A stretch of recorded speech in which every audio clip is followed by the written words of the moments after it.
Ladies and gentlemen, welcome back. Once again, I am Brandon, joined by Avi, and this is the Will You Stop podcast. And I don't think it's overselling it and saying this might be the most controversial episode we've ever done. And I'm going to pass it over to Avi, and we're going to get this going because I'm going to say this. I have a feeling if you're a huge WWE fan, you're not going to enjoy the show today. But let's see what we got in store. Avi, I know you got something on your mind. You've been salivating about it. Take it away. So, I wanted to discuss this week, Raw, SmackDown, NXT, but there's nothing to discuss. And I wake up Thursday, and the IWC are raving about NXT. What an amazing episode it was, and how great it was. And it's no secret, I'm not a fan of the whole empty arena stuff. Now they're breaking in some people to watch, but too little too late as far as I'm concerned. You know, WWE in their recycling storylines every 7 years or so, it's just getting a little old. And, I mean, you can kind of tell which angle's coming. All you do is look back 7 years ago and you realize it's coming down the pike. So I watched NXT because the IWC was raving about what an amazing episode it was and how it blew away anything AEW was doing. I watched it, and I saw a squash match, a triple threat match, another squash match, some back and forth nonsense with Gargano and Lee. And then I came to the main event at some point. And people raved about this wannabe Lions Den match between Matt Riddle. I'm sorry, what's the other guy's name? I forget his name. It's not coming to mind right now. Timothy Thatcher. Right. People raved about this match like it was one of the greatest submission matches of all time. It looked like a really bad grappling match between two guys who had maybe 3 months grappling experience. So when I was done watching NXT and wasting, give or take, an hour and a half of my time, because of course I fast forward through the commercials and some of the shtick, all I thought to myself was, this is the reason why wrestling is where it is. And lately I've been thinking of why wrestling, namely WWE, is heading down the tubes. They've lost upwards of close to 50% of their audience over the last, whatever years it's been now. Watching Raw, I mean, it's painful. Watching SmackDown is like putting your head through a wall. And NXT is just boring to me. And I'm going to start with people that, you know what? The WWE fans are a cancer on this business. I'm going to say it. WWE fans for the last, specifically 10 years, I would say, are a cancer on this industry. Let's go back to 2010, where John Cena, who at this point was on top for 5 years, is being booed because he's winning matches. Brandon, I turn to you for my WWE insight because I honestly feel like I've lost touch with WWE. Let's go back there. Why are you guys booing John Cena exactly? From the information I've gathered and things I felt back in 2010, a lot of what it was, okay, let's go back to the Attitude Era. Maybe, somewhere in between. In that main event scene, you had 5-6 guys who at any time could have been world champion or was inserted into title matches, correct? Correct. Okay. By 2010, it was John Cena and then the feud of the month. So it was at a point that everyone knew Cena was going to win. It was predictable. And I think that's what led to a lot of the booing, is that everyone knew that Cena was going to win. Cena wasn't going to sell something that happened the night before, and the next day he just, skips to the ring doing his, his smiley gimmick and his making jokes and stuff. I mean, yeah, we've discussed about 50-50 booking. It doesn't work. A guy has to win to get over. If you did 50-50 booking with Hogan, like you've mentioned in our private conversations, he would never have gotten over. But Hogan's at least sold when things happened to him. He got avalanched in the corner by Bundy. He had his ribs taped up. He got attacked by Earthquake, ribs taped up. He would hobble along. He would at least sell it till it was time for him not to sell it. Cena would never sell anything that happened to him. I think it was Backlash 2010. He got chokeslammed by Big Show through one of those searchlights. And he comes on the next day, opening Raw, smiling, laughing, joking. So I think the way they had Cena portrayed as this Superman character is a reason why longtime WWE fans turned against him back in 2010. And now here's my issue. This is why I say WWE fans are a cancer on the industry. You're bitching and whining about John Cena not selling something. Braun Strowman lived in a fucking garbage truck for 8 days. And I would like to point out, WWE couldn't even be consistent with that because if memory serves me, he was thrown into a green truck, and when he came out in a red truck. It wasn't even the same garbage truck. And this is my issue with the WWE fans. And I'm going to take it a step further. WWE fans love NXT. NXT is like an orgasm to them. I'm going to say it right now. If NXT was not under the WWE banner, the average WWE fan would not give a shit about NXT. And if they did, they would not be having the orgasms they have every time someone takes a sick bump, quote unquote, during NXT. The only reason why the average WWE fan loves NXT so much is because it's something different under the WWE banner. Otherwise, it'd be another Ring of Honor or an Impact or possibly an AEW where fans may watch it, but they're not having the weekly orgasms the average WWE fan has over it. Tell me I'm wrong. Again, this is something else we discussed, and I've been thinking about that, and I said no a few days ago, but in thinking about it, I'm going to have to change my tune on it and agree. It's because IWC fans and WWE fans go nuts about NXT and saying that an average show, which was this past Wednesday, nothing major happened. I'm sorry, but it didn't. Was an awesome, very regular show to me. It was a very regular show. It was an average NXT show. Right. There was nothing special about it. They tried to recreate the Lion's Den with a different kind of cage. It was a different thing, no ropes, blah, blah, blah. Let me just cut you off for a second, but think about the card itself. You had a triple threat match to open up. It was a decent match. You had a women's match. You had a women's tag team match. You had 2 squash matches, and then the Lions Den wannabe match. And people raved about this fucking thing. There was nothing there that stuck out to me that said, oh, wow. Like, it was a regular wrestling show, and nothing was special about it. And I didn't even think that triple threat match ended correctly. Because if you go back and watch it, when Ric Flair at times back in the day would put a figure 4 on, if it was one of the top faces and they weren't going to submit, they would drop to their shoulders and the ref would go to count their shoulders down, correct? Right. Kushida had the armbar on this schmuck. I can't even remember his name. And his shoulders were down, and the ref didn't count. But when Drake Maverick threw a hand over him, the ref counted. Yeah, to me, I'm sorry, was a very sloppy finish. They could have came up with something a lot more creative to give Drake Maverick a more convincing win.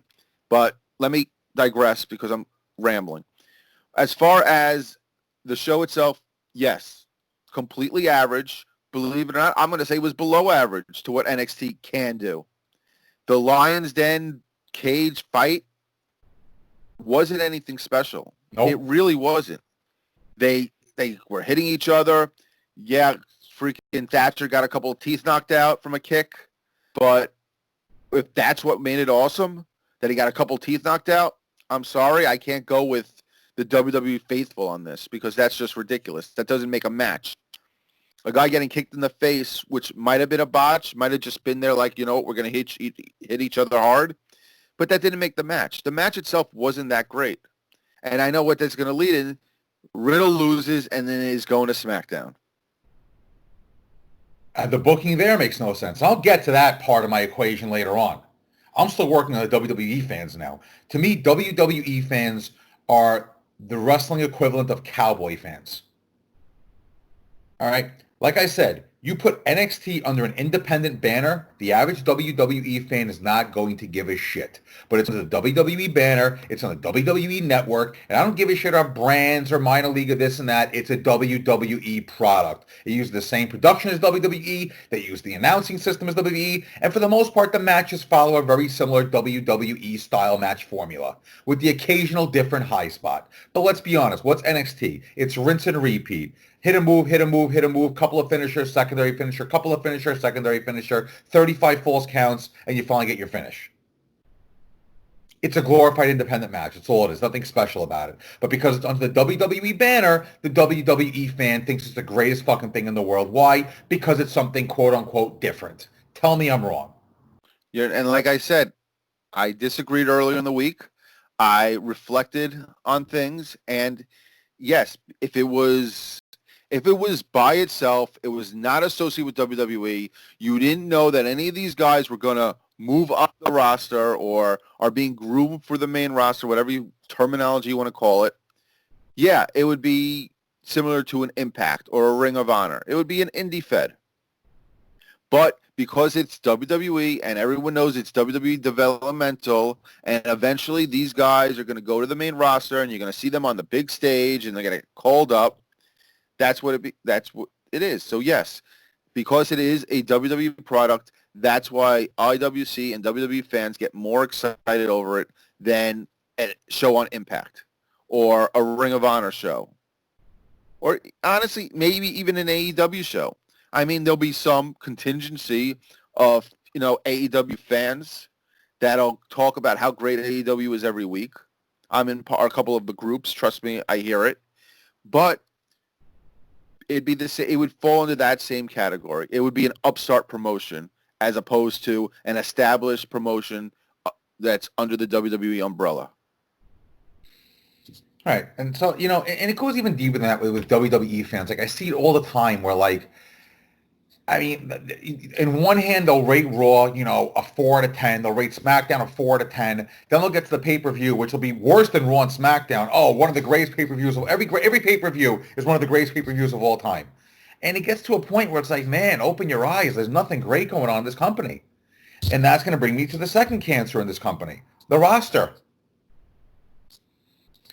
We discussed this before. I look at this roster, and they do not come across to me as people that had any interest in the wrestling business / culture / what you call it until they get into it and so they can get a check out of it. Some are worse than others. The ones who stick out the most in this roster, Seth Rollins, Sasha Banks, Alexa Bliss, and others who clearly believe their own hype more than anything else. I sent you something a couple of days ago about Seth Rollins saying he found his groove with this gimmick. What is this guy watching? Well, I'm gonna play devil's advocate for the WWE fan here. I'm gonna be their proxy in this conversation. I read the thing you wrote, and it was taken. I think he was being interviewed on that FS1 show, and he was saying how he felt. Not that he was saying he was over. He was saying how he felt about the way his character is developing. That said, the character is shit. Rollins has become the biggest prima donna there is. He's a cancer on the industry. He really is. Go ahead, I'm sorry. No, you were saying. The minute, I'm sorry, this might be the old school WWE fan of me, but the minute you besmirch The Undertaker, who is a bona fide legend, by saying that he would not work in today's WWE, is the day you've lost your shit and are the most disrespectful piece of crap. Because this past WrestleMania, what does everyone talk about? The one match in those 2 days. Is it Kevin Owens and Seth Rollins? No, it's the Boneyard match.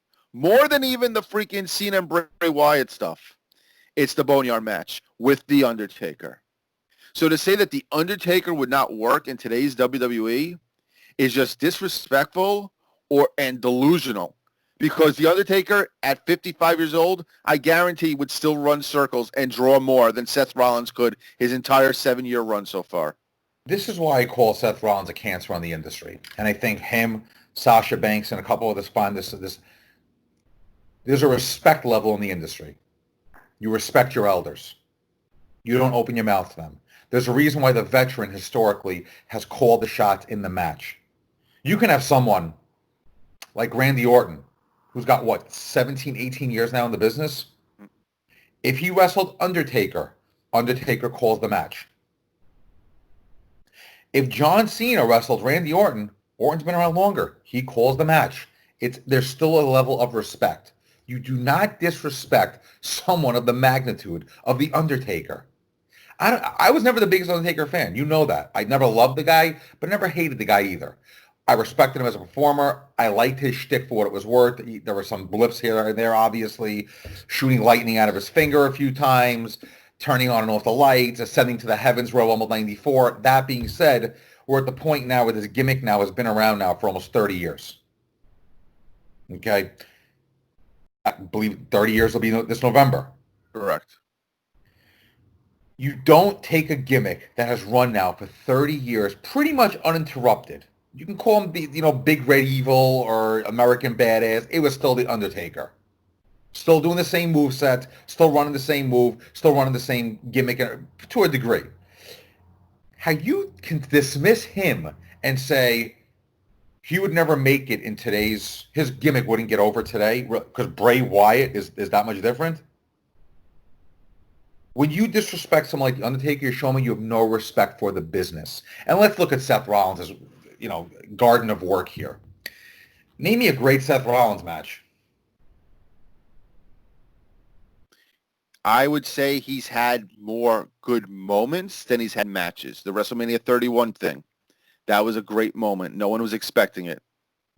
When he ran in on Brock and Roman. That might be the highlight of his WWE career.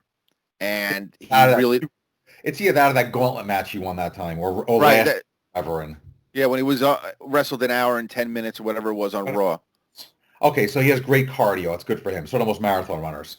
I mean, you look at his matches, it's the same 4 or 5 spots like everybody else. He hits that stupid Falcon Arrow, whatever the hell it's called. Everyone knows the person's kicking out of it, yet he still doesn't. The person still kicks out of it. Maybe one day he'll get a finish out of it. Who knows?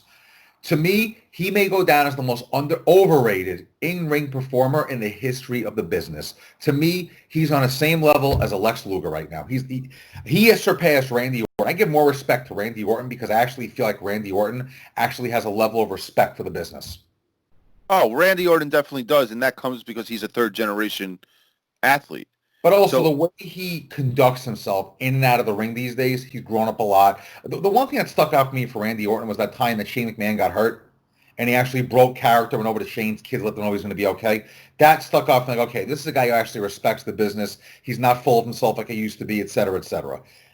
Granted, him and Edge are having the greatest match of all time. I'm not going to bother getting into that. They're insulting. It's insulting to me to even discuss that. Maybe one day we'll discuss it, but not now. I mean, we'll be out to the pay-per-view. Let's just touch on it real quick. Bottom line, it's a WWE tagline. It's all it is. No one believes it's going to be the greatest wrestling match of all time. Okay? Let's not take it seriously, folks. It's a tagline to add to sell a pay-per-view. That's $9.99. You're paying for it anyway. You don't need to sell it. All right? No one's taking that seriously, so there's no reason to even touch on it. Go on. But to me, you look at a Seth Rollins, and when he said that about The Undertaker, it stuck out for me. This guy is a cancer on the industry. He turns me off so much when he comes on with a stupid gimmick and all the other bullshit he brings out there. To me, Rollins is a cancer on the industry. Sasha Banks, a cancer on the industry. Either she's going to hurt someone or hurt herself one day. Her matches are atrocious. Her character is atrocious. The way she speaks is awkward. I remember when she first became champion, she showed up on MTV or something, and she just looked so awkward and so out of place. She's complained about fans meeting her at the airport. You know what? When they don't want your autograph or your picture, that's when you should be complaining, because guess what? They're paying your check, you moron. Okay? And she makes these stupid, nonsensical remarks about being in MMA. I know more 9-year-old girls that would beat her ass than MMA people. Let's be honest. Like, I do not know what the infatuation is with the WWE roster talking shit about MMA. You're a WWE performer. Why do you think you can compete against someone who trains in mixed martial arts? Like, why is Daniel Bryan, and I'm not disrespecting Daniel Bryan, in-ring work is okay. His gimmick has gotten a little lame. He cries a little too much on Total Bellas for me to take him seriously. But he portrays himself as this expert grappler. His moves look like they were just taught to him. Like, what is the infatuation with the WWE roster and MMA and jiu-jitsu and things like that? Please explain this to me. I personally and honestly think that as far as this, I can beat up an MMA guy, whomever is saying these things. I think it's honestly being fed to them to say these things to try to legitimize WWE and pro wrestling as a real sport. And we all know it's it's real, but it's predetermined. It's choreographed. It's a performance art. It's athletic performance art. Okay? This is not there's maybe five guys who I think could go with in a real MMA fight. Sasha Banks, I'm sorry, sweetheart, you're not one of them. And I want to touch on. I don't think Sasha Banks would win an arm wrestling contest, let alone a real fight. I do want to touch base on, Sasha Banks as far as being a cancer in the business. I agree with you. I'm not going to fight you on that because there's no fight to be had. Okay? She can't cut a promo to save her life. She doesn't look interested. Did you watch SmackDown this past week? No, I don't want to torture myself anymore. That match, she didn't even look like she was trying. The way she finished the match off, that whatever move that was, it was like a leapfrog over the top rope into a cradle. It looked so sloppy and like she was so bored. She couldn't even put on ring gear. She was in track pants and a sports bra. That's something else I want to bring up to you. I named two people. I threw Alexa Bliss in there, but I'll be honest, the WWE roster as a whole, except for a few people, I would say AJ Styles, Cesaro, Kevin Owens. I mean, and that's really it. They look like they're just going through the motions and don't give a shit about their character, don't give a shit about the business, don't give a shit about what they're trying to portray. They're there for the check. It's like there used to be a certain level of respect for the business that wrestlers had. And I feel like except for a handful of guys on the roster, this roster is a cancer to the business. They simply just don't give a shit.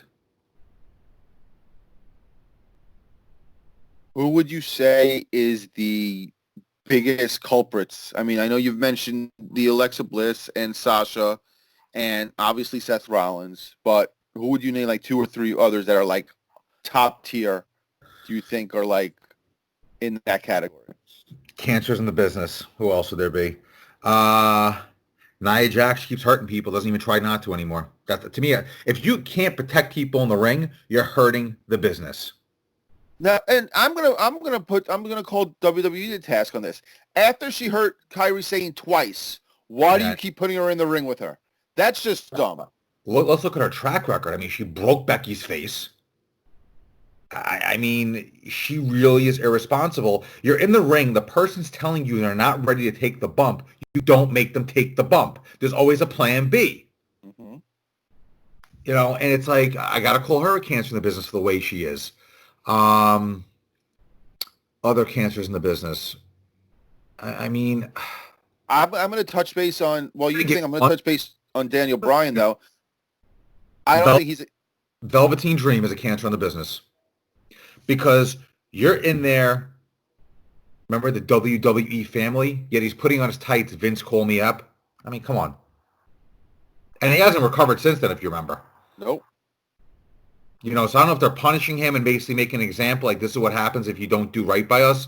But Velveteen Dream to me is a cancer in the business. I was high on Dream for quite a while, year and a half ago, prior to the debuting on USA. I thought that, he was going to get to the top of NXT, and I thought in time he was going to get to the main roster and, perhaps, make some moves on the main roster.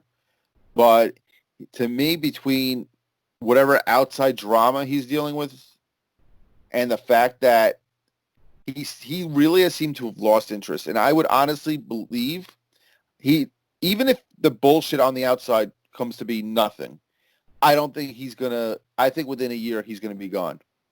I don't think he's cut out for it. I think at the beginning he was. I think at the beginning he believed it. But now, to me, when I see him, he's not even trying with this gimmick anymore. He used to. Like, at the beginning, he really was working the gimmick with the whole Prince, Purple Rain bullshit thing. But now, ever since he came back from whatever injury he was out for like 3 months, it's not the same guy.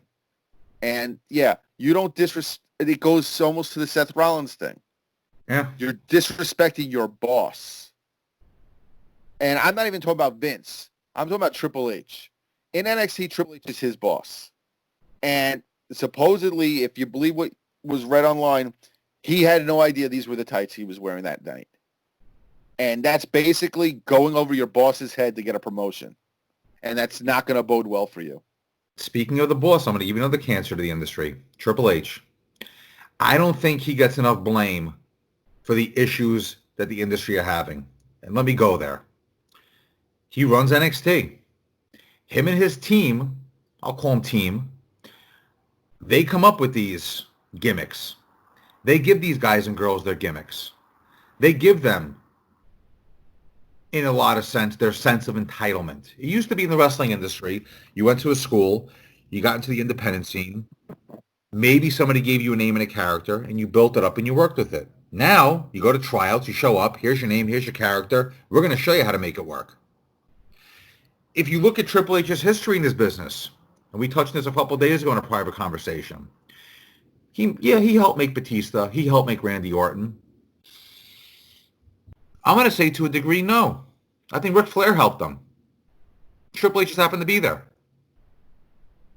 You've been a Triple H fan for a long time. I was never a huge Triple H fan. Right. Triple H lost me back in like 2000 or 2001 when I went to a Monday Night Raw, and for 46 minutes I had to sit there listening to him. And I look at Triple H, and he's, you know, you look at what he's made. NXT, it's a success story, backed by $1 billion company. It wasn't like he did it out of his own pocket. The booking at NXT now is very suspect. But let's look at his history. Let's look at the guys he's buried on his way to the top. Granted, he did no favors to himself, but let's be honest. Triple H could have helped RVD. He didn't. They arrested and help him, but let's be honest. Triple H went a long way to hold back RVD. From what I understand, when RVD hit him in the throat in the first Elimination Chamber, that went a long way. Like, come on, let's be professional about it. Let's not be babies about it. I'm pretty sure RVD didn't mean to do that to him. Big Papa Pump comes in. Who's the first guy he works with? Triple H. And did nothing after that. The Booker T situation, let's be honest, that's about as bad as it gets. We all know what happened with Booker T and him. He basically humiliated Booker T. Took it to a place it didn't have to go. Why would Booker T not get put over at WrestleMania to become champion? There was no reason for it. He was totally over at that point. Was putting on great matches like he always did. Why couldn't Triple H put him over at WrestleMania? My answer is going to be the boss. He's the one who says, I mean, let me get my thought out before you dismiss me. In the end, Vince makes the decisions, yes. Does Triple H have pull with his father-in-law? Of course he does. Even before they were married, he had pull with Vince. They're not going to deny that at all. But in the end, if Vince thinks something is best for business, he's not going to freaking ignore that to, you know, do favors for someone. You don't know that. You don't know that. I'm crushing this right now. You don't know that. You don't know what goes on behind the scenes. You don't know what Triple H has put out there. Listen, Triple H is hand-to-hand with Vince, okay? From what I understand, the 50-50 booking, that's Triple H's brainchild. I'm pretty sure they were doing it before NXT, before Triple H was in creative and all that. What I understand, he was trying to push 50-50 booking as far back as 2002. I never understood 50-50 booking to begin with, one way or the other. It makes no sense in a long, drawn-out feud. It doesn't make sense for an entire fucking federation. Imagine if Hulk Hogan did 50-50 booking. I mean, it's ridiculous. 50-50 booking was never... It's a WWE thing. I can't even think of any other federation that ever did that. Maybe the Cruiserweights in WCW for a little while, but that was on such a smaller scale. Another one that I heard. He actually pushed this and it got pushed back. He actually tried to push Randy Orton over John Cena at one point, where he felt Randy Orton should be the focal point of the company, not John Cena. I'm sorry. Randy Orton, yeah, he's matured. He's gotten better in the last couple of years, whatever. He never had the personality to be the face of WWE. Obviously, Triple H is going to push his friends the same way Shawn tried to push his friends a decade earlier. But at least, the old man at least saw that Cena was, that's who the face was going to be. Well, listen, there's other people trying to understand Triple H tried to bury is Chris Jericho. Tried to bury him for a while. He was the reason, believe it or not, that Great Khali crushed The Undertaker. And from what I understand, the reason why Kurt Angle was shoved over to SmackDown is because Triple H said he didn't think he could work a full program with him, even though he did before that. So you go figure that out. And then for the final thing, if you look at Triple H, what he created this roster. That's a cancer. I look at it where I got to put a lot of the blame on Triple H. A lot of the people, listen, Seth Rollins was created by Triple H. That persona was created by Triple H. He has to take a lot of the blame in the cancerous roster that we see every single week on Raw and SmackDown and NXT. All right, let me touch back on the Seth Rollins thing. Seth Rollins wasn't always like this. He wasn't like this when he first came up with the Shield, when he was just out of NXT. To me, the Seth Rollins, the way he's been the last 2 years with social media and shit, that's him in his own head thinking he's bigger than the business itself. And I don't think you can blame a Triple H or an NXT for that because he's 7-8 years removed from NXT. If it was within a year, I'd be like, you know what? You have a point because that's stuff and attitude that he brought from NXT with him to the main roster. But we're talking 7-8 years down the road. And he wasn't like that at the beginning. He's only gotten like that recently. And I think that's his ego thinking that he's better than the business, bigger than the business. And I think, honestly, ready for this? I think it's rubbed off of Becky Lynch. I can see that. Because Becky Lynch, before she got with Rollins, wasn't like that. It wasn't until, she hooked up with Rollins and she had this year-long run with the belt that she became this way. But at the end of the day, let's be honest. I look at this WWE roster right now, and except for a few people, 20 years ago, most of these guys would have been jobbers somewhere in the independents.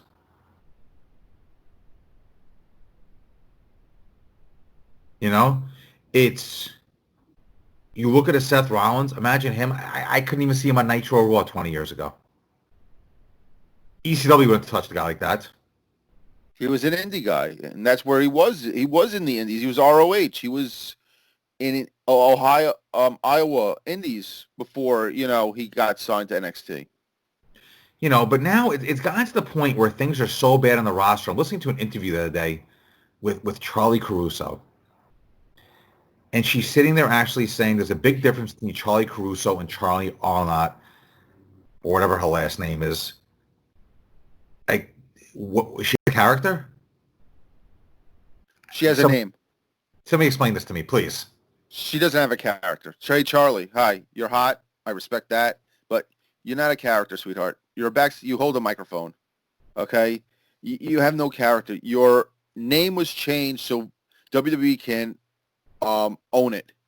That's why you're given the last name of Caruso. You're not a character. You hold a microphone. You say a couple of words. You might be doing an internet show or whatever. There are no announcers that are characters. But that's how bad things have gotten with this roster, where the announcers think they're characters. That's what I mean. This roster is a cancer on the industry.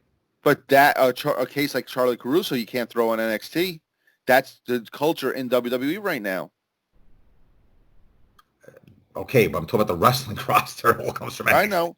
But you also mentioned Cole and Graves to me. And, yeah, Cole is the worst announcer in the history of the business. I have no doubt. There's no question about that. But he's also been raised in the business by a JR, having Vince in his ear 24/7. So, to me, that's part of the reason. Graves, used to be good. Once he started going to the main roster in the last couple of years, he's gotten annoying, and not in the good annoying. Not in the, he's a heel announcer heat annoying, but he's just plain out annoying. And again, that falls to me. I mean, I'm not disagreeing that most of these guys in WWE on the roster are very bad and very cancerous to the business. I'm just saying, to me, there's more than just blaming NXT. There's a lot going on in that company, and that's a lot why a lot of guys want to leave and why they walk out and why they're stuck in limbo. You had a freaking Brody Lee, Luke Harper, who was kept at home for 9 months because they didn't want to let him out of his contract out of spite. And that was before there was an AEW.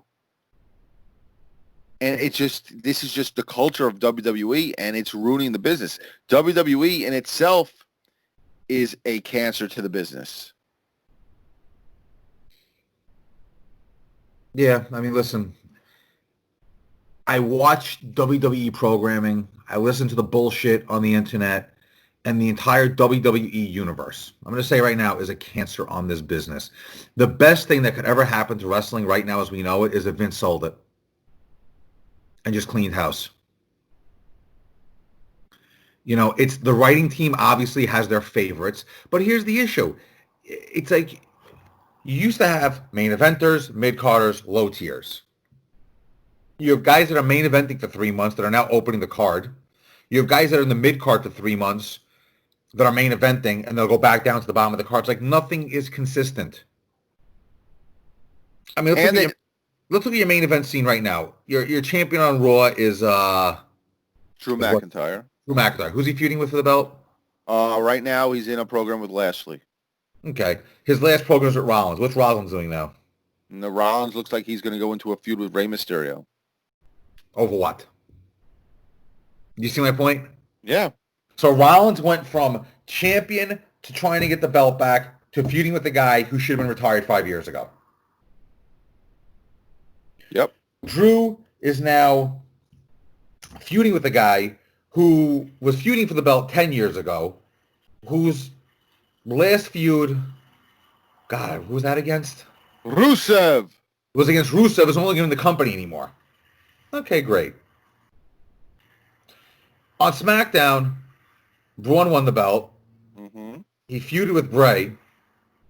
And now who is he feuding with? Now, well, I think the Bray stuff is still happening, but right now this is another thing that, what sense does it make to put a tag team in a world title match with a singles champion? Is it's like the same thing at WrestleMania. You put the tag team titles on the line in a three-way singles match. So at Backlash, you got Braun Strowman defending the Universal title against Morrison and Miz. I can't even follow it anymore. There was a time where following WWE was easy. You knew who the champion was, who they were feuding with, and who they were most likely going to feud with next. There was a pecking order, right? Right. Let's go back to even Attitude, right? Austin first wins the belt. His first feud is with Vince, but his first feud with the belt, though, is with Dude Love. Mm-hmm. And then there was the Kane buildup. And then there was Undertaker. That was 22 years ago, and I'm telling you who he feuded with in sequence.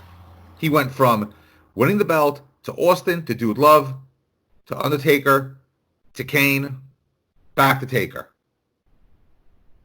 Then The Rock, which culminated at WrestleMania. Mm-hmm. So I just ran down 6 months worth of Austin's feud from 1998. I couldn't tell you who was feuding last week.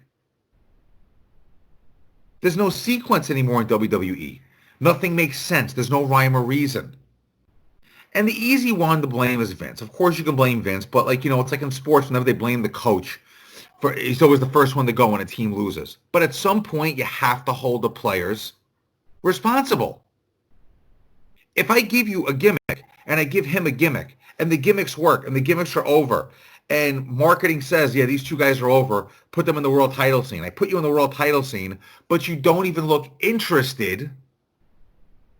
How is that going to sell anything? And this goes way beyond the no fans in the stand. And I'm going to get into the, having the NXT guys in the stand because that's something that bothered me. And yes, it was 2 months later. These guys have no characters that anyone believes because Attitude Era. If this occurred 20 years ago and they had to do no fans in the arena during the Attitude Era, would it have made a difference in ratings? Not at all. No. Because people were invested in those characters and wanted to see what was going on with those characters. Fans or not, no one gives a shit about the WWE superstars right now. No one cares. There is not a single one that connects to anyone right now. Not even your most popular guys who've been around forever. Well, I'll tell you what. I was watching the other day on Instagram. They had a match. I believe it was Over the Edge 98, which today's 22nd anniversary of it. And the main event was Austin against Dude Love. McMahon's your special guest referee. The crowd. My God, the crowd was so hot. You could barely hear Jim Ross. Now, crowd or no crowd, there's no noise. That was off the top. That was a great match when Vince was changing the rules during the match. It went from a no DQ match to a no countdown match to a no holds barred match. It was one of the best matches ever. But now I'm going to bring it back to something you said once.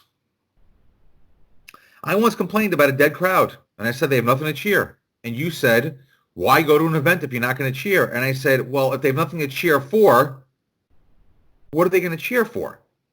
And you defended the roster. You defended the roster, saying that it was up to the fans to cheer if they go to an event. Did you not say that?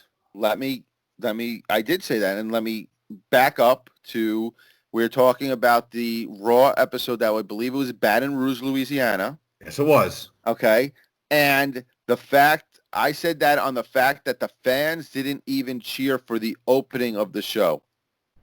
The fact that, okay, when Raw starts, when you go to Raw, and granted back then, when that happened, I don't think there were fireworks. You get the opening of Raw, you get the whole big thing, they're panning the crowd, everyone's got the signs or whatever, and their hands up. They go 5, 4, 3, 2, we're live. You're going to jump just for being live on TV. And they didn't move for nothing. So that was my point there, was for that crowd, they didn't even try to cheer for being on TV. It was before anyone even came out. That's where that's part of my statement came from, is the fact that you're at a live wrestling event before anything even started, and you're all in your seats at the very opening of the show. That's where that came from. And yes, I did defend the roster then.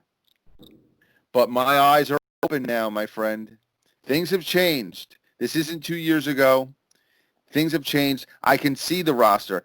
Maybe I still had some bit of tunnel vision or rose-colored glasses for days gone by of the Attitude Era. But, again, that was then. And I fully agree with you on most of these guys right now are either cancerous or just don't care anymore. And I'm going to bring up one guy who I don't think he's cancerous, but I think he's there just for a paycheck and just going through the motions, Shinsuke Nakamura. Oh, yeah, that's obvious. I don't think he's a cancer on the business, but he doesn't care anymore. No. I mean, yeah, he definitely doesn't care anymore. Yeah. I mean, he signed because his family didn't want to move back to Japan. Obviously, it's just for the paycheck. You're making good money. You're doing no work. I mean, it's ridiculous. Well, I'm looking through. Tomorrow is the anniversary, believe it or not, of WWE One Night Stand 08. Correct me if I'm mistaken. Wasn't this the last pay-per-view before they went PG? 98. No, I think they might have gone PG before that. Wasn't it 06 they started going PG? Oh, John Cena is going against JBL in a first blood match here, so I doubt that. Okay, then, yep. Then never mind that. This is the last show before they went PG. Just listen to this card. Jeff Hardy defeated Umaga, Falls Count Anywhere. The Big Show defeated CM Punk, Chavo Guerrero, John Morrison, and Tommy Dreamer in a Singapore Kane 5-way match. John Cena defeated JBL in a first blood match. That was actually a bloodbath, that match. I remember that match. Mm-hmm. Beth Phoenix defeated Melina in an I Quit match. Batista defeated Shawn Michaels in a stretcher match. Triple H defeated Randy Orton in a last man standing match. And Edge defeated Undertaker in a TLC singles match to win the world title. That's a good pay-per-view. Yep. But Undertaker doesn't work. Fucking Of course. Rollins. Ugh, fucking wrong. When he said that I'm telling you, it didn't even put a bad taste. It's put a bad taste about that will never get removed. No matter what he does for the remainder of his career, it'll never remove the stench he left by talking shit about The Undertaker. There are certain people you don't talk shit about. That's The Undertaker. How about this on top of the fact that right now, I would fight someone to say that The Undertaker might be hotter as a character with his WWE Network thing going on than he was in the last 5 years because the curtain's being pulled back. To say that right now, while this freaking Last Ride Undertaker special is going on, timing is horrible with this guy, assuming he said it. If this is a WWE way of freaking planting seeds for some sort of program, to me, it's not the way to go. It really isn't. You don't disrespect the body of work that Mark Calloway has done in his 30-plus year career. If you think about Undertaker, he's one of the reasons WWE survived that war against WCW. Mm-hmm. Let's be honest. I remember SummerSlam 96. There was a whole debate he's going to resign. Had he left the WWE in August of 96, that would have been it. First of all, the mental breakdown you would have had back then. Come on, break it down. Without a doubt, and agree with me, that The Undertaker is the cornerstone to WWE the last 30 years. True or not? Absolutely. But had he left in 96 on WCW, what would your reaction have been, honestly? Honestly, between 96 and 98, if Taker would have left and with Michaels going out with his back injury, my top would have been blown.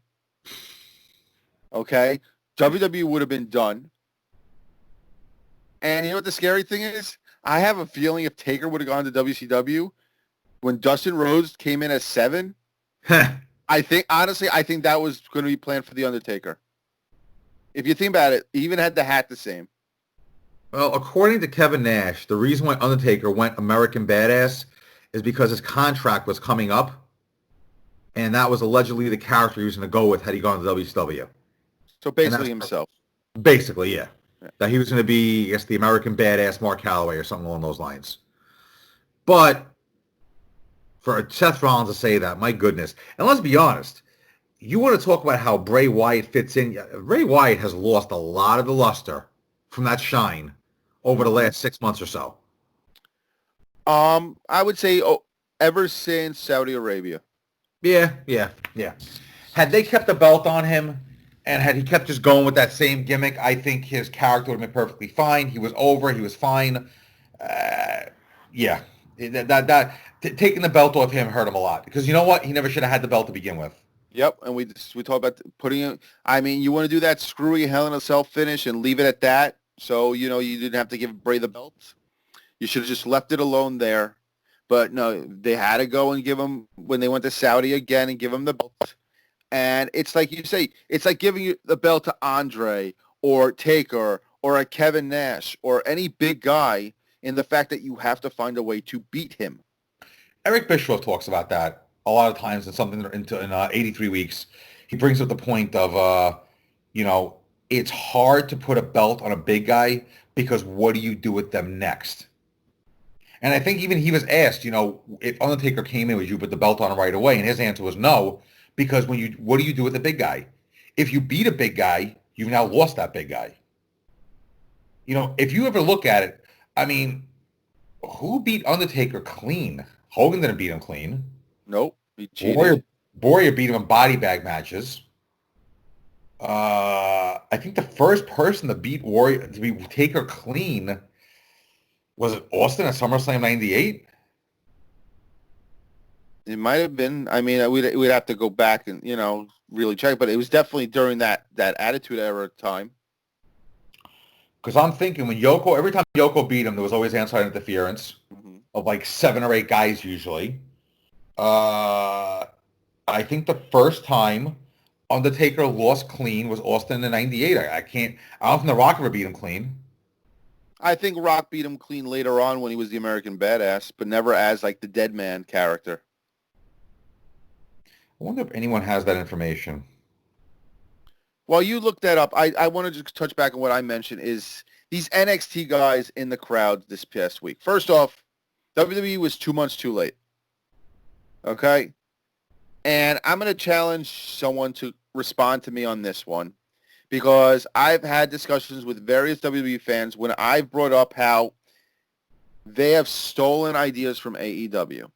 This nothing promotion, this upstart promotion, and so far twice in the last 2 months, WWE has stolen ideas from them.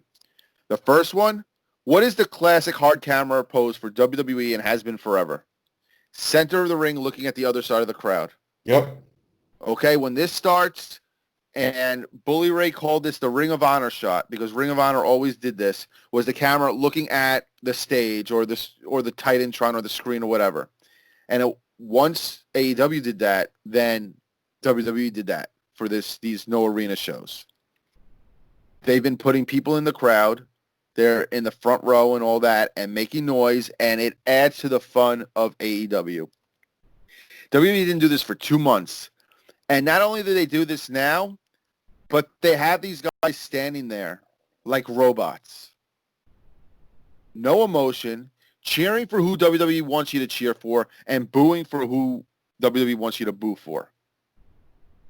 And to me, that's not what wrestling is about. In ECW, I think one of the things that really made it was the heels got cheered because if the character was over and touched something in the audience, they got cheered. I mean, you love to hate the freaking Dudley Boys back then. But we cheered for them. Even though we hated them, we cheered for them because of the fact of how over they were. Well, that's happened a few times wrestling. Happened with Superstar Billy Graham, happened with the Road Warriors, happened with Austin, happened with The Rock. So guys get hot enough as a heel, they're going to get cheered of it. Brock Lesnar. Yep. Braun Strowman even to a degree. Braun wasn't turned until, when he came in doing all those squash matches. He was a heel. But the fact that these guys are just standing there like robots and not acting like fans, to me, is so disingenuous and just shows how bad WWE has gotten. So to answer our question about Taker, he actually didn't lose clean at SummerSlam 98 because Austin hit him with a low blow. So if you want to get technical, actual clean loss, the first time he lost clean was day after King of the Ring 99 on Raw when Austin beat him. After that, it will be 6 more years before he suffered a clean loss. That would be against Kurt Angle at No Way Out 06. That was a clean loss. Was that the pinfall tap out at the same time? He lost against Khali. Khali was not a clean loss, though. Lost against Batista at Cyber Sunday 07 when Austin was special guest referee. And then, believe it or not, well, when Edge beat him, it really wasn't clean. I mean, he just came off of a match. So a Money in the Bank cash-in can't be considered clean. Believe it or not, the last time Taker lost clean, well, on TV, that we know of, take a guess who it was against. The last time? I mean, I would think it would have to be Roman at WrestleMania. Oh, no. I'm talking like before the WrestleMania streak was broken. Oh, okay. Wild guess. I was blown away by this. I have no idea. February 27th, 2008 edition of SmackDown against Kozlov. Oh, when they were pushing Kozlov hard okay. Yeah. Kozlov beat Undertaker clean. So he's only had, it looks like, less than 10 clean losses. So you have a guy who's had less than 10 clean losses, who has basically been the cornerstone of the company, who has made more guys look good than probably anybody else out there. And You're really going to badmouth him, Seth Rollins? Seth Rollins had Undertaker's done more in an episode of SmackDown than Seth Rollins done his entire career. Yep. And he, even now, Taker has more passion for this business than Rollins, Banks, everyone else combined. Because the guy won't walk away because he's so passionate about this business. I don't know if he's capable of retiring. That's a guy that I look at him, and I don't know if he is going to be capable of walking away from this business. I'm watching the backstage stuff with him and his wife, and I think like 4 times he kept saying, "This is my last match." Mm-hmm. You know, I think with a guy like him, how does this sound to you? Had he not lost to Lesnar or Reigns, I think he would have retired by now. Yeah, because it would be the storybook ending he was looking for. I think Right. he said he wanted to go 25-0 at WrestleMania, and that was going to be it. I think had he beat Lesnar, because Lesnar, let's be honest, had Lesnar lost that match, it would have done absolutely nothing to his career. And honestly, winning that match didn't do anything for his career. Nope. And for Reigns, it did nothing. It was too late. If Reigns had broken it, it might have done something. There would have been a riot in the arena had Reigns broken that streak. Let's be honest. I'm talking as far as, that would have, because that's making a younger star. Lesnar was 40 years old at the time, whatever he was. He didn't need it. He was already Teflon. He did not need to beat The Undertaker. It did nothing to help him. Yeah, it's at the point now where I think we're learning, and I think even Vince knows he shit the bed with that one. Taker never should have lost at WrestleMania. Should have retired and defeated at WrestleMania. Should have just and then gone off into the sunset. I guarantee it. He would have gone off into the sunset had he never lost at WrestleMania.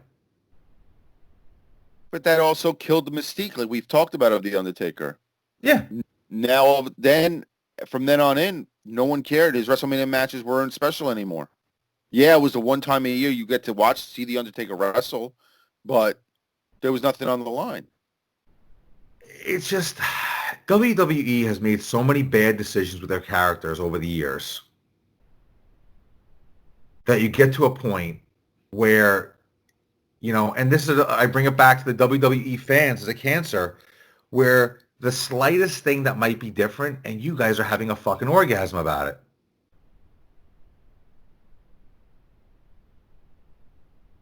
You know what I'm saying? It goes to blind. Honestly, I'm going to tell you right now, they orgasm over the littlest things because deep down they can see that how bad the product is. And they think that this one little thing is going to be the godsend and it's going to change things. And I'm going to give you the perfect example right now. Who's coming to SmackDown? Matt Riddle. And right away, those WWE faithful are saying the next big thing is here. The game changer is one person said. The game changer. I'm going to tell you something right now. I have zero faith that Vince is going to know how to and to book Riddle correctly. There is no way a 74-year-old man gets his gimmick right now and gets who he is with the bros and basically the second coming of Rob Van Dam. But you know what? I'm going to take it a step further. We discussed this, him losing at NXT on the way out. He's not out. He's going up to the main roster. Why did he lose? I'm going to defend NXT on this one. This is how they do all the guys who leave.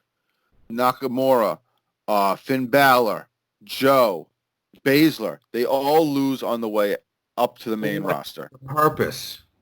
I don't know. That's just the way Triple H does it. I can't give you an answer unless we get Triple H.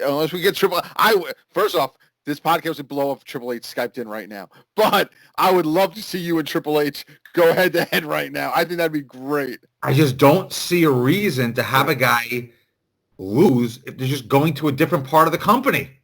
To me, the only thing I could come up with, and I said to you this the other day, is that old school mentality of doing honors on your way out. I know it's not on your way out. I know you're going to a different brand. Honors anybody in this roster actually have anymore? They don't respect the honors of the business anymore. Right. But you still do what the boss says, and Triple H is running NXT, and to him, he has that old school mentality is you're supposed to put someone over on your way out. Let's take the Riddle thing, for example. Riddle is the bro guy, but he's also this former MMA type fighter. And the way they're portraying Timothy Thatcher is this no-nonsense fighter. Not so much a wrestler, but a fighter. So to me, the way I see it is he's trying to give the rub to Thatcher, so Thatcher is taking over that role that Riddle is giving up. Granted, it's not going to be the character, but the fighter itself, if that makes sense. So that's what I'm saying. To me, it's just giving a rub to the next guy. Shayna put over Rhea Ripley, giving a rub to the next face of the women's division for NXT. Finn Balor did it for Samoa Joe. Owens did it for Finn Balor. And, it just goes on and on. It's just to get the next guy who they feel is going to be the top guy to get that rub. That's the best way I think I could explain it, is just giving the rub to the next guy who's going to be, for the following year is going to be the guy. The only one that I could think of that didn't is Asuka. Asuka's the only one who just gave up the title and stepped away and didn't have to do that. I just have so many issues with just. So I'm gonna put it down in a nutshell. Your biggest cancers in the business, in order. Number 1, the WWE roster. Number 2, Triple H. Number 3, the WWE fans, or as you guys like to call it, the WWE universe. For the record, only WWE calls them that. I have never seen a WWE fan on the internet call themselves the WWE Universe. I've only seen a couple of, one schmuck calls Vince God. But otherwise, I have not seen anyone in my groups, in any of the groups on Twitter, say, I am part of the WWE Universe. I'm sorry, they don't say it.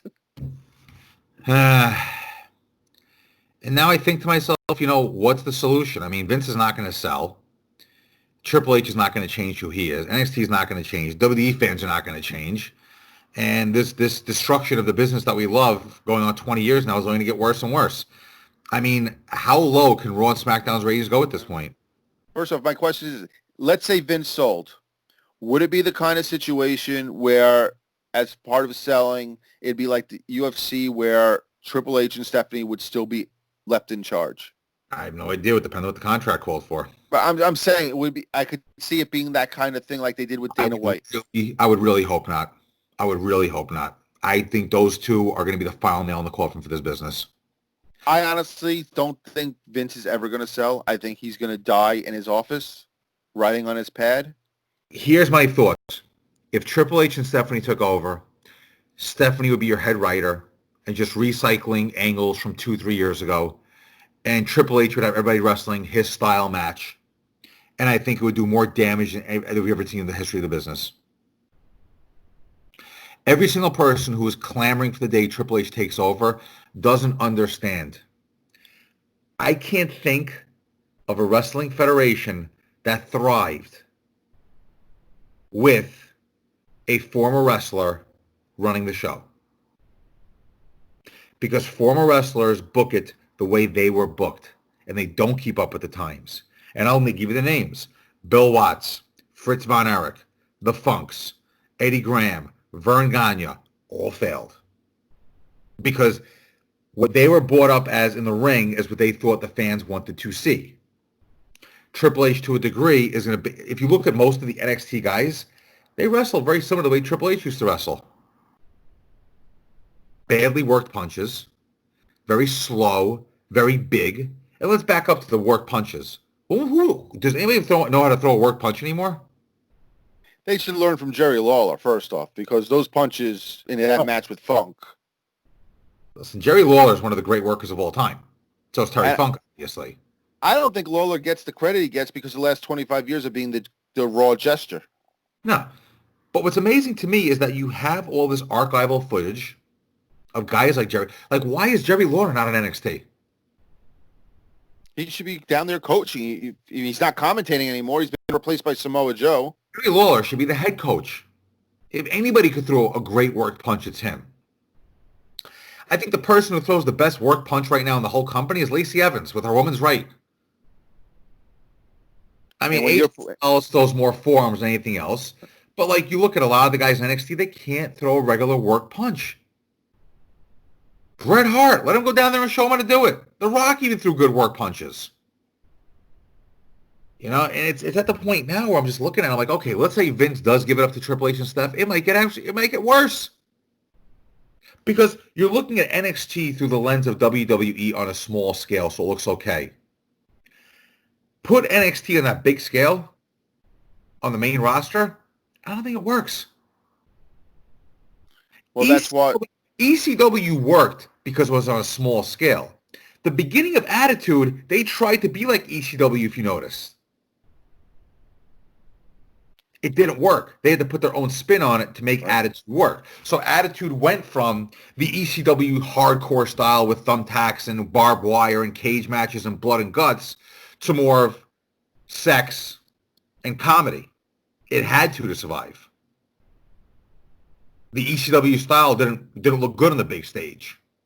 The NXT style may not look good on the big stage. It's a very independent-orientated, small arena style match type. We don't know if it's going to...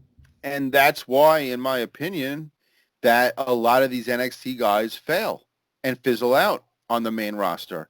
Because when they're big fish in a small pond, it works. I mean, I'm going to go back to a guy like an Adam Rose. That stupid gimmick worked in NXT because it was small. Once Adam Rose got to that main roster, he was done in 6 months. It's very rare that one of these NXT guys thrive on the main roster. So, I mean, as far as your question, you know, Raw is averaging between 1.6 and 1.7 million viewers each week. You want to be a WWE loyalist and say, well, you know, there's DVRs and all that stuff. It doesn't matter. You watch it on a DVR. You fast forward through most of it. Are the fans going to make a difference? Once the fans come back to the arena, you're still going to have the same product. It's not going to change. The booking's not going to change. You're still going to see the same thing you see each week. So, to me, there's a much bigger problem than no fans in the arena when it comes to WWE. Oh, yeah. Listen, fans or no fans, honestly, nothing changed. Like, AEW puts on a better show. They do. It's point blank. AEW puts on a better show. It's more entertaining. The in-ring product, is it that much different? At times, yes. At times, not really. I think NXT and AEW have very similar in-ring products to a degree. I just think the whole vibe of AEW is better. I feel like the guys are having more fun. They're more into their character. And let's be honest, listen, AEW's booking is far from perfect. You know, you're nothing's perfect. There's never been a perfect wrestling federation. Mm-hmm. But I think what AEW lacks, WWE wishes they would have, and that's buzz. Correct. You know, I think once the fans come back, you're going to see that buzz come back again for AEW. There's no buzz about WWE anymore. Nope. That's the issue. AEW had a buzz. Let me ask you a question, because I saw this week. AEW this past week, they had Jericho and Tyson in the ring. Obviously, the point of Tyson being there was to generate that next day headline buzz. But I see a lot of WWE fans, or not even so much WWE fans, but anti-AEW fans claiming that they're just rehashing the Austin angle. And Jericho responded by saying that, no, this is a Jericho storyline from 10 years ago that's continuing. Because he was talking about when Tyson knocked him out on Raw. So what do you say? Do you see it as AEW rehashing the Tyson Austin thing? Or do you think this them just using the whole thing that happened with Tyson and Jericho from a decade ago and leapfrogging on that to get the buzz about Tyson with AEW? I mean, listen, nothing in wrestling is original. So let's just say it is true. Okay, great. Let's say it's not true. Who cares? But this is what I mean about the WWE fans. This is what I mean.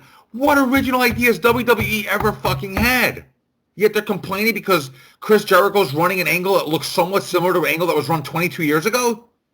One, by the way. The answer is one. And you And you're pretty sure that it happened before. You just haven't been able to find it. I haven't found any evidence that it ever happened before. Listen, who knows? It could have happened somewhere in the Midwest, the 1930s, for all we know.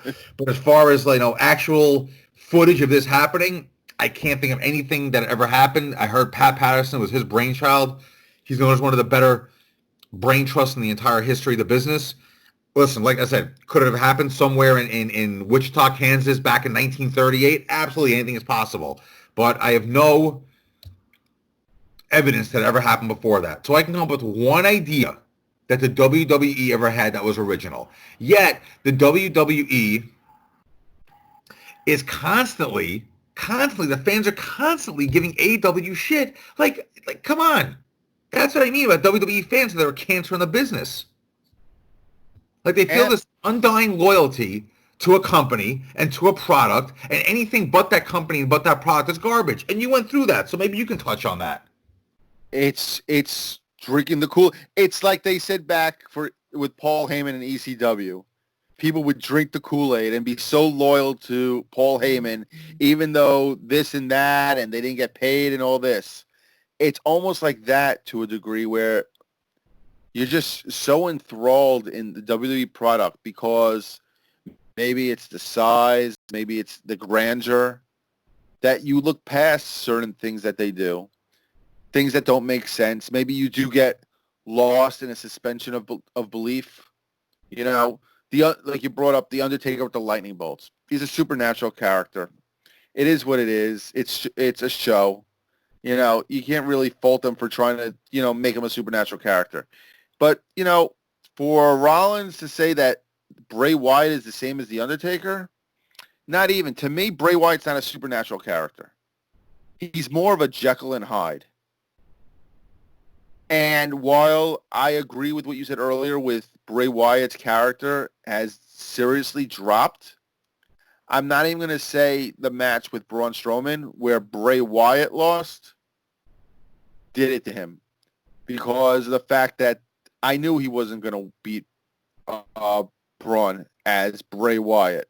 It had to lead to The Fiend, which I think is what's going to end up at Backlash. I think The Fiend is going to show up and cost the match and it'd be disqualification or some wonky finish.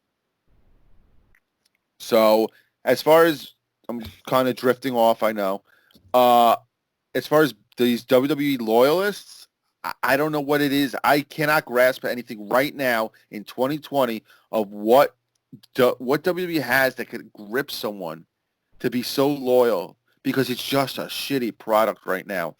It is just, I'm on my phone talking to you during Raw, and I'm like, oh, it's over? I don't even pay attention to it half the time. It's background white noise. This past Friday, the freaking Jeff Hardy thing, how many times are they going to shit on this guy and throw up his problems to the real world?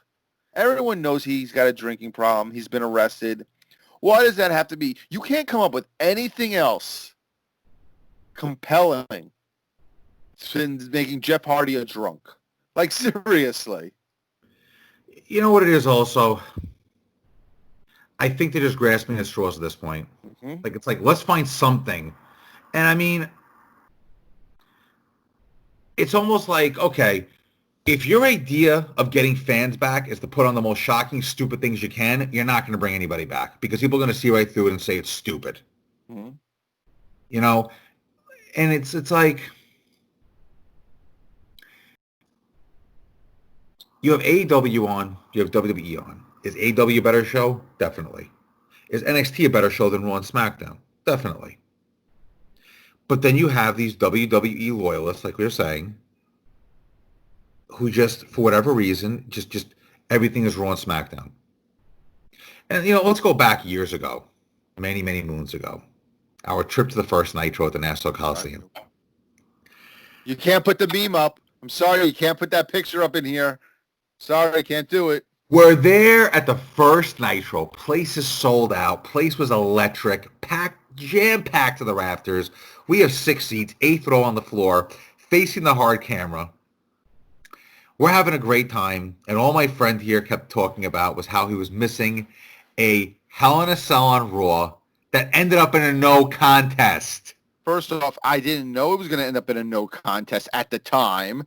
because it was live. So don't throw that at me. It was happening at the same exact time. Okay? But you're getting off the topic. Because you know what?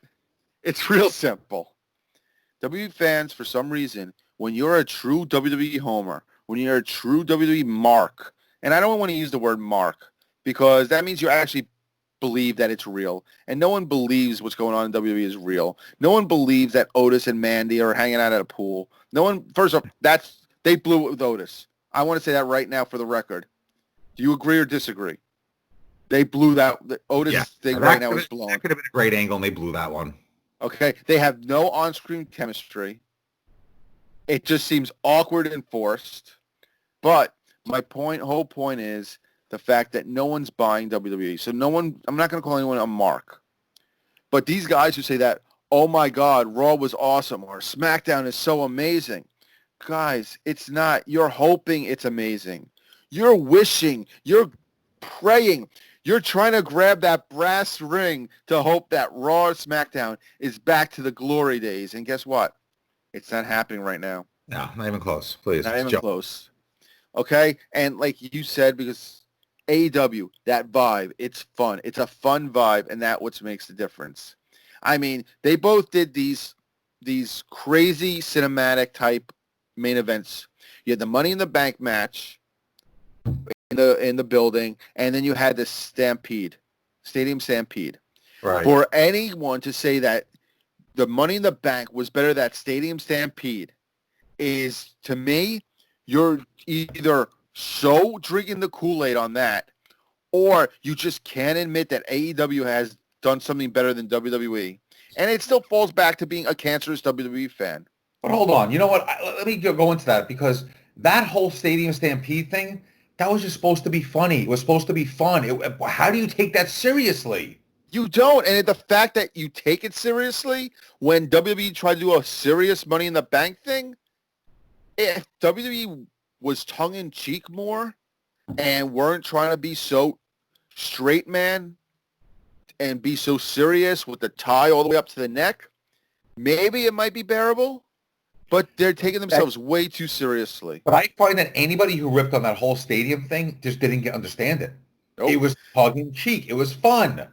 The Matt Hardy thing, I think, was the best. I think that was great. I mean, I know Matt Hardy's 45 years old. You know, he's got less matches in front of him than behind him. But what he's doing there and taking his broken gimmick and turning it up to 11, and he's just having fun. And his tweet during SmackDown said it all. Thank you, Tony Khan, and I am glad I'm working for AEW. Especially after he sees how his brother's being treated. Well, but that's the other issue. WWE Universe, they take WWE so seriously. And let's be honest, you were there once. I was. There was a time wrestling was not fun for you, and you were just strictly business. Like everything WWE was, no, it has to be like this. It was just strictly business for you. That's how correct. Everything is strictly. There's nothing fun about the business. Everything is just strictly business. Correct, and that's why AEW is a better product.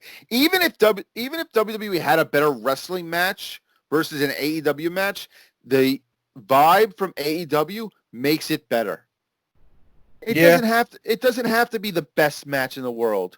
But if the MJF and Jungle Boy match, was it perfect? No. But you were so invested in Jungle Boy and MJF that it was a great in-ring match.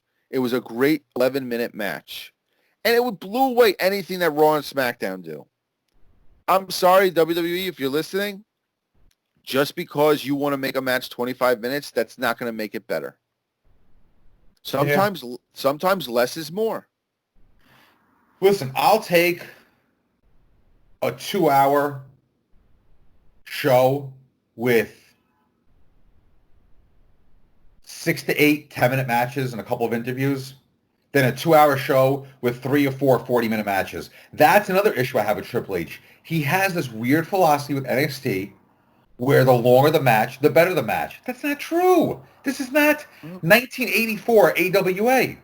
I will say, though, that is only on takeovers. You don't see 40-minute some odd matches on TV.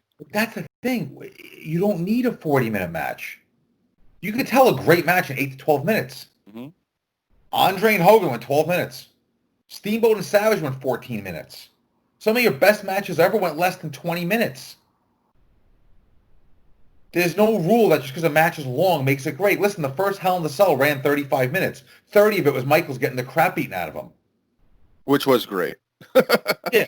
But I mean, listen, even the I Quit match at WrestleMania was what, 23, 24 minutes long tops? Hmm? Just because a match is 40 minutes doesn't mean it's good. You can have a boring match go 40 minutes. I mean, but it's also a WWE thing. Look what they did with freaking Randy Orton and Edge. That thing was 45 minutes. And it was the most boring match in WrestleMania history. Yeah, that was, I think, the second longest match in WrestleMania history. Yep.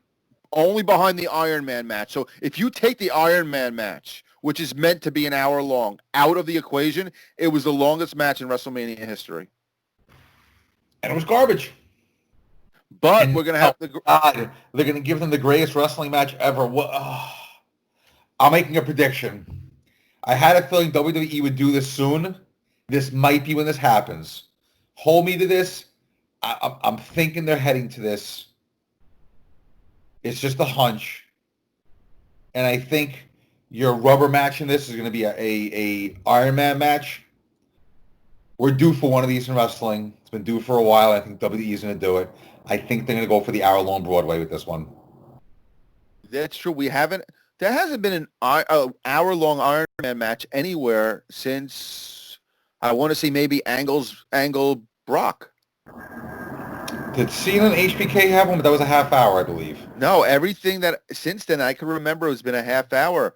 I mean, the Angle and Shawn Michaels Iron Man match was 30 minutes. Even the Kenny Omega and Pac match in AEW was only 30 minutes. So, I mean, can Edge at almost 50 years old, after being out for 9 years, have the cardio to go 60 minutes? Can Randy Orton go 60 minutes? That's the thing, but I'm thinking right now that they may give us an hour-long Broadway with this one because I think the philosophy all of a sudden is the longer the match, the better the match, which isn't true because let's be honest, the WWE style is not good for a long match.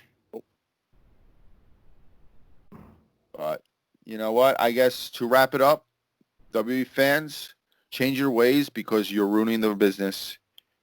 And because I have a list here of every single Iron Man match, I believe. I think I found a list of every single Iron Man match. The last hour-long Iron Man match was... I completely forgot about this one. You ready? I'm ready. I don't even remember this happening. October 25th, 2009, John Cena defeated Randy Orton 6-5 at Bragging Rights. I don't even remember that match. I vaguely think I remember it. Vaguely. I don't even remember that match.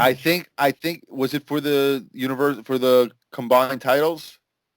Yeah, I guess so. I don't even remember that. I have literally no recollection of that. Oh, good thing you have the network. You can watch it. The last time there was an hour-long Iron Man match on Raw was July of 2004 where Chris Benoit defeated Triple H.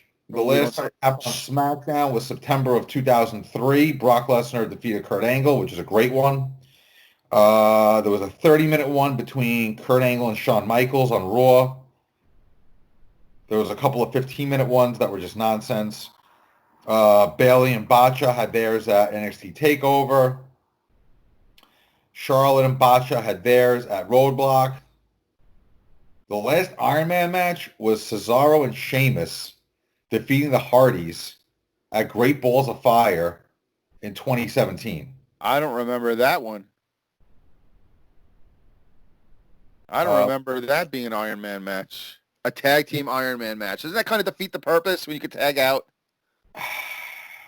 Yeah, listen, man.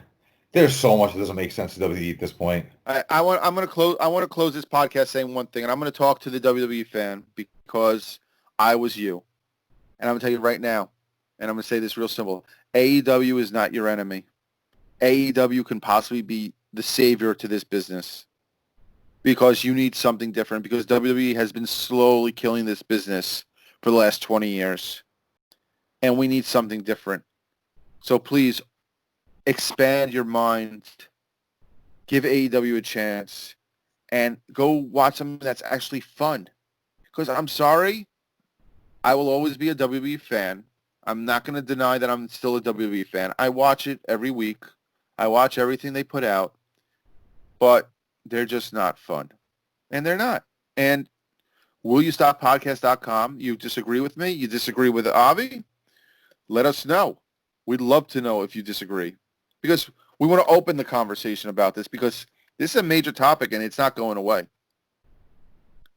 The irony of it all, Av, is Vince McMahon told us he was doing this. He said he was going to insert a cancer into the WWE. So, you know what? I'll give it to Vince. He's not a liar. Well, thank God for AEW. We said it when it was first coming out. We needed it, and now we need it more than ever. And, you know what? I'm officially announcing it. I'm a convert. I'm no longer part of the WWE universe. I am now in AEW. I am all in. Officially right now, even though I've been all in from day one, I am all in officially right now. Okay? That's it. So, and that's funny. I want to tell you a story. I think it was after the pay-per-view last Saturday.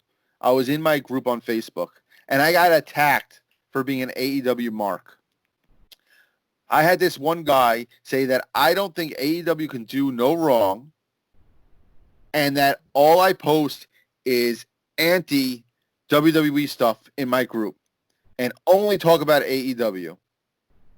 And I had another one of my guys in there be like, what are you talking about? He literally only posts WWE stuff in here. So that's how sick and twisted WWE fans get and how much they hate AEW. And to me, it's a jealousy thing. They know it's a better product and they can't admit to themselves that it is. Like Vince is going to call your house and take away your network subscription if you like something else that's not WWE. well, at least we shoot through the bullshit. Yep. That's going to wrap us up this week, guys. We'll see you on our next show. This was a good 90-minute conversation. Yeah. I think it was very cathartic. I think we got a lot out. You know, So to this week, trust me. With the way your IWC orgasms over every fucking... I am so mad that I watched NXT this week. You don't First understand. off, let me ask you a serious question. I never would have watched NXT if I didn't see these reviews discussing how great of a show it was. Let me ask you a question. Whose fault is that? Is that their fault or your fault for believing them? I'm just saying, you should know by now. You should have known by now. Fool me once, shame on me. Fool me twice, shame on you. You know what I'm saying? Just... Guys, go to WillYouStopPodcast.com. Hit us up on YouTube. Hit us up everywhere. Let us know what you think. Av, as always. Pleasure, my little friend. Little. I'm not that little. But I'm telling you now, this week, I'm never listening to the IWC ever again. As a matter of fact, I am never watching NXT ever again. I can't watch it. The hype behind it. Nah. You'll watch Takeover on Sunday because it's in your house. In fact, we might have to do a podcast this week in an NXT review. Maybe next Sunday we go live during Takeover. How about that? I'm gonna force you to watch it. How about that? All right, we could do that. Guys, this is Brandon for Avi. Thanks for listening. We'll talk to you next time.